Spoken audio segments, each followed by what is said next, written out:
Hello everyone, welcome to Hogwash Gaming. I'm Matt, and here I am at my parents' house because I'm going to show you a game that I grew up with. It's a simple game, much in the vein of Tetris, with a medieval spin on things. The game is called Cathedral.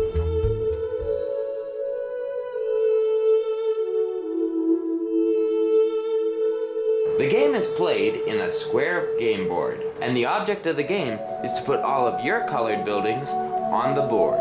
There are 2 players on this game, and their pieces are distinguishable because of their color, like most games. There's also a neutral building, called the Cathedral, which is the first building to be placed. The game begins by placing the cathedral, and it can be placed anywhere on the board, as long as it's aligned with the grid pattern. Now gameplay begins. The players take turns placing buildings on the board. Usually, a good strategy is to put the bigger, more bulky buildings on the board first, so you're not stuck with them later in the game.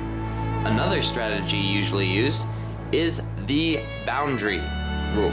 And here's an example of the boundary rule. See this area? It's surrounded by the light-colored buildings and the outside wall. Therefore, only the light buildings can be built here. The dark colored player would be wise to do the same thing. But this doesn't count right here, because these have a gap in between them. Having 2 corners that meet up like this does not make this your property. The light pieces can still be put in this area because it has not been claimed. That's a pretty good move. However, if there is one building within a newly claimed location, such as this one building can be removed. Once you removed a building, it goes back into your opponent's pieces to be placed again. If there were 2 buildings here, and this person claimed this spot, this would not be their property, because I have 2 buildings here. And yes, as heathen as it sounds, if you surround the cathedral, it also can be removed. Now, although the outside walls make it so then you can claim property inside, the cathedral does not. The light pieces can still be built there. Alright, so now the game's over. I can't put any of my pieces in, and neither can my opponent. So, we count up how many blocks these are worth.